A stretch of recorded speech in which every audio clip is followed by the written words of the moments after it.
April 30th, 1945. Berlin, the city, was already dead. Berlin no longer sounded like a capital of a thousand-year Reich. It sounded like a grave being filled. Artillery thundered day and night. Buildings collapsed like paper. Smoke choked the streets, and the sky glowed red from constant fires. Deep beneath the ruins, inside the Führer bunker, a final chapter of history was being written, not just by Adolf Hitler, but by the forgotten men trapped with him. Among them was Oberleutnant Karl Weiss, a junior staff officer assigned to bunker communications. He was 28 years old, and he knew the war was over. The bunker was not a command center anymore. It was a tomb with electricity. Concrete walls sweated with moisture. The air smelled of fuel, fear, and unwashed bodies. Maps hung on the walls, but no one believed in them anymore. Entire German armies were still marked in positions they had abandoned, or where they had been annihilated. Karl Weiss sat at a narrow wooden desk, helmet beside him, pistol still loaded, though he doubted he would use it. He watched senior officers argue over imaginary counterattacks. Hitler rarely appeared now. When he did, he looked nothing like the man from posters. His hands trembled. His back was bent. His eyes were hollow, yet still burning with delusion. Karl had stopped saluting properly, not out of rebellion, out of exhaustion. On the morning of April 30th, whispers moved faster than orders. Hitler was dead. Some said suicide. Others said poison. Some said a gunshot echoed through the bunker. No official announcement was made at first, just silence.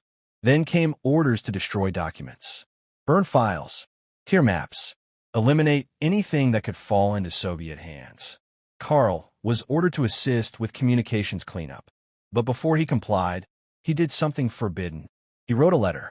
Karl removed a single sheet of paper from his notebook. His hands shook, not from fear of the Soviets, but from the realization that this was the end. He wrote by dim bunker light, April 30th, 1945. Berlin is lost. The Führer is dead, though his shadow still commands these walls. He paused, listening to distant explosions above. We were told history would remember us as heroes. But history will remember ruins, ashes, and graves. He wrote about the lies, the false victories, the endless orders to fight when nothing remained to fight for. If this letter is found, let it be known, not all of us believed until the end. Some of us understood too late. Then the line that would make the letter dangerous. Germany did not fall today. It fell the moment truth was replaced with loyalty. Karl folded the letter carefully. He hid it inside a metal ventilation panel near the communications room, a place unlikely to be searched during the chaos. Then he stood up, put on his helmet, and followed his final orders. Karl Weiss was never seen again. Within days, Soviet forces stormed the bunker. Bodies were everywhere.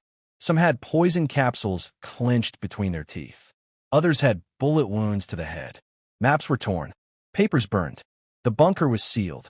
For decades, it became a legend. Buried, denied, erased.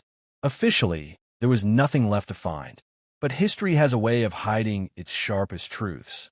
In the late 1980s, during construction work near the old Reich Chancellery site, historians and engineers uncovered sealed sections of the Führer bunker.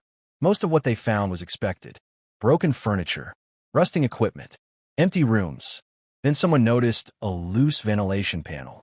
Behind it was a single folded page, brittle, yellowed, but intact. A letter, unsigned, but dated. April 30th, 1945. The letter was never publicly displayed. Why? Because it contradicted the narrative. It wasn't written by Hitler. It wasn't written by a famous general. It was written by a low-ranking officer who admitted doubt, fear, and betrayal, not of Germany, but of the ideology that destroyed it. The final lines chilled historians. If Germany is ever rebuilt, let it be built on truth, not on the graves of those ordered to believe. The letter vanished into archives. Official records barely mention it, but its existence is real. This was not a confession.